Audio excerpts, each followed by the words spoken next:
Welcome to the Wealthies Circle Forums, where we will hear from finalists who are paving the way in the wealth management industry. Fee-only IRAs may offer insurance and annuities in addition to planning and asset management. But if they are working on behalf of an insurance company, are they still a true fiduciary? And then let's consider the case where a plan may benefit from insurance. Well, wouldn't it be in the client's best interest to have someone who can provide a holistic solution? I'm Patrice Sikora. With me are industry leaders Heather Kelly, Senior Vice President at Allianz, and Rich Romano, CEO and co-founder of Fiduciary Exchange, which powers platforms like Envestnet. All right, folks, I can see both sides of this argument, but first, let's get to how it started. How did this conundrum come about, Heather? Well, thank you, Patrice. It's great to be here today. And I really think the conundrum is rooted in the fact that if you rewind the clock quite a bit and you think of how the fiduciary space has evolved, many of those folks and individuals never had an insurance license. They weren't able to extend those services to their clients. And that whole segment of the population has evolved significantly. Even if you just go back 10 years ago, when you think of how the industry has changed and shifted in the fiduciary space, we had advisors who were only extending investment management services and were portfolio managers predominantly. And you fast forward the calendar to today, so many more of those advisors are now integrating planning into their offering. And because insurance is an essential element to be discussed, maybe not always implemented, but at least to be at the table and part of the conversation, we're finding many more of these advisors finding it necessary to rely on individuals who have the expertise or to evolve their skill set to integrate this into their planning process. I think it's further compounded and complicated, given that many of those individuals, again, didn't have the training on the insurance side, nor the licenses that are necessary to actually implement the solutions. Rich, I'm sure you have a couple of thoughts here as well. I know you've been involved in this conversation for quite some time. Rich? I have. Yeah, I have. And hi, everybody. Rich Romano, great to be here. And, I think, Heather hits on really important parts. And, I think the other side to that is, if you go back in time when Heather took us back there, the other aspect was these technologies never really made it easy for advisors. Even if an advisor was insurance licensed and was ready to do that business, it was really tough to do, right? Fraught with paper, fraught with complexity. Technology wasn't integrated. Everything was siloed.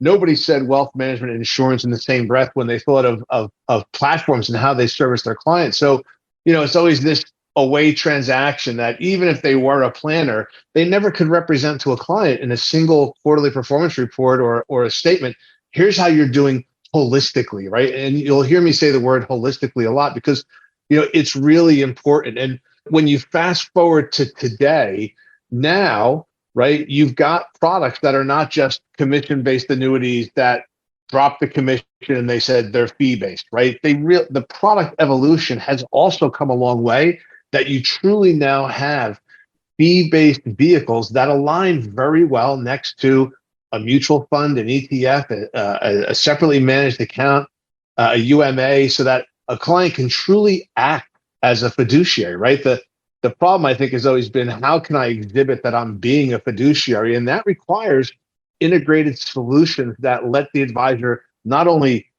buy things for a client, but manage them. And as that person goes through their life, manage them according to where they are in their life cycle. So I think it's all of these things aligning now to a true north so that advisors can do this and also use partners digitally in that practice where they have trusted folks that want to do that, right? A lot of people, they went to college, they do asset management, and they have a friend that maybe is an insurance agent, and they work together. And now they can work together and still have a single client with a single portfolio. Is there any hybrid training for any certification? I would just share that there's quite a bit of training out there that's accessible to advisors. Many of these advisors have credentials that they're required to get a continuing education for, and advancing their knowledge in the insurance space can contribute to that continuing education. But then you also have the American College. There's other institutions out there as well that will continue to advance the education designation capabilities into this advisory space and really couch the conversation and the education around that fee-based advisor. We talk about the evolution of the space. Again, if you go back to only a few years, I don't even think you have to go back 10 years, probably only go back 2 or 3 years. Any insurance education was really geared more towards that commission-based product, that insurance-only professional.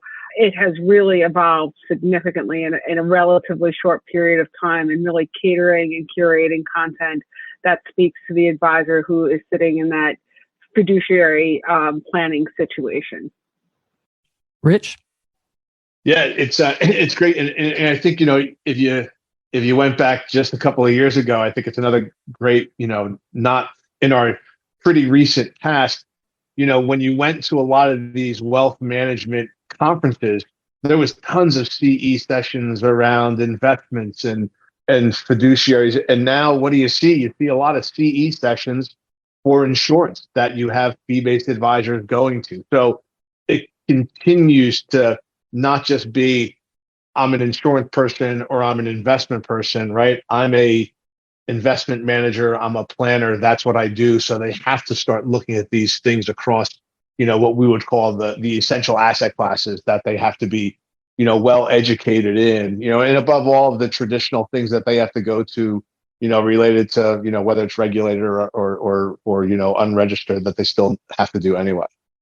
I was going to challenge the two of you to convince me one way or the other, which was the answer here. But what I'm hearing is that there is no one answer. How is the industry responding to this? Patrice, I think there is one answer, right? And that answer is every person deserves to have access to all of the products and services that will help them have secure outcomes and live lives that can leave a lasting legacy, right? To not have to worry about whether you're going to outlive your assets or outlive your income, right? That's the answer. The beauty is now there's solutions that allow that to happen, where advisors can do that and spend more time looking at what they're doing with their clients and managing their lives, because the platforms and the technology and the solutions have come such a long way that, when you look at Envestnet's Insurance Exchange, or if you look at all the other parties that, FIDx that we've connected to, we realize that, advisors have a way of doing business with their clients, and we need to fit into that. So we're not about being another, software provider. We're about fitting into the landscape that they know and they love to service their clients. So, I think the industry, multiple industries, have come together to now realize we have to start offering these products holistically because there's a single client. So, I think the answer is clear. I think the vision is clear. And I think now technology and the manufacturers have all come together to really embrace that and really show that these products align for exactly what they're trying to do, which is to get the right products into the advisor's hands to better serve their clients. Heather? I would lean into that and even shine a brighter light on the technology side. The industry has really positioned itself well to meet advisors in his or her business model, and that's across the value chain. So if we think about the financial planning software as a portfolio management tool, the transaction tools, and all of the different ways the industry has risen, and not just the insurance industry, so not just the Allianzes, like I said, the financial planning tools, the transaction platforms, et cetera, have really created an environment where advisors can easily adopt. And it also meets the advisor in their business model, in the sense that you're going to have some advisors out there who are still very much on the portfolio management side, and you're also going to have advisors who are heavily entrenched in planning. And having those tools and those resources available to him or her on their desktop, where they don't have to leave their current business model and can engage and can meaningfully engage with the clients in those conversations, is going to be essential going forward. We've made a lot of inroads. And again, it's tailoring and catering to the different audiences that are out there. But it's going to be important that we continue to advance that ball and continue to keep it simple and elegant for that advisor to adopt and integrate. Do you find advisors are accepting the technology that allows them to get into more of the insurance side? Yeah, from our side, Patrice, absolutely. When we look at things like, if you look at the industry and you look at ticket sizes, right? So what's the average size of an annuity across all the various channels, right? Whether it's bank, it's producer, or it's BD, it sits, call it 80 to 100,000, because we now have the ability to truly treat insurance products as an asset class and as part of a portfolio.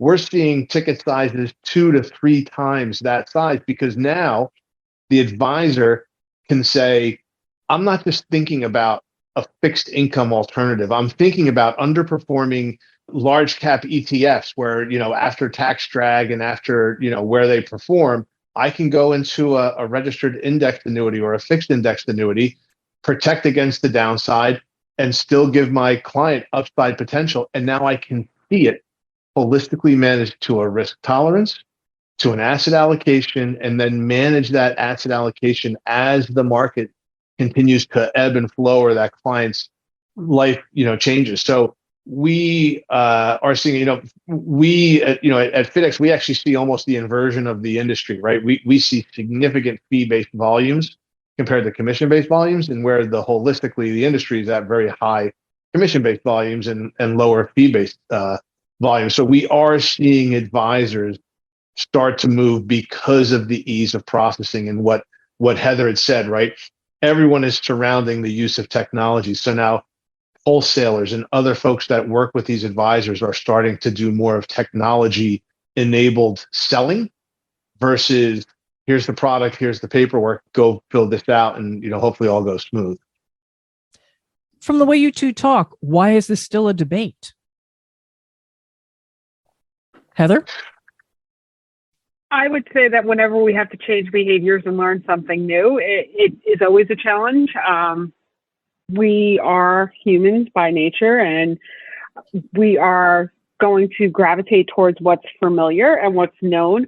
I think that also the history of the industry has created challenges. Rich mentioned it, the volumes and volumes of paperwork that were involved and the cumbersome nature of integrating insurance into an advisor's practice were significant roadblocks that presented themselves and barriers that really made it, in some instances, if not challenging, almost impossible for that advisor to adopt that. As we've advanced on the technology front, as we've assimilated to the advisory space, bringing products that really will not only resonate with the advisor, but morph and fit to that business model, has accelerated where we are. But I also know that if you build it, that doesn't necessarily mean that they're going to come. So it's going to take an incredible ground game of education and really changing the mindset of advisors and having them think differently. Back in my days at United Capital, I would talk to advisors as, if you had an advisor who said every one of their clients needed an insurance product, the person who I was talking to would definitely scoff and be like, how could that person call themselves a fiduciary?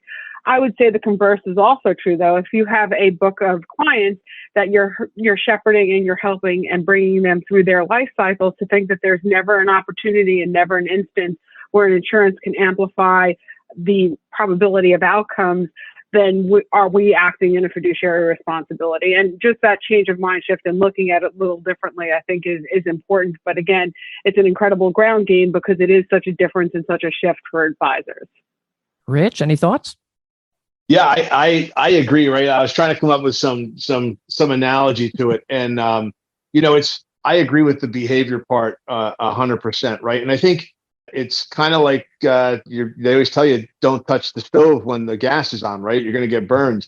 I think nobody believes the stove is off. Right, that they had the experience with a life insurance product, an annuity, or some other product, and to Heather's point, right, they went through all that paperwork and they got client signature, and then they found out they weren't appointed, and then go back to the client and have them re-go through that whole process, right? Or they missed this piece of data because it was paper, and it was very, very frustrating, right? And they felt that the products were very opaque, and it's it's the classic fool me once, shame on you, fool me twice, whatever, shame on me.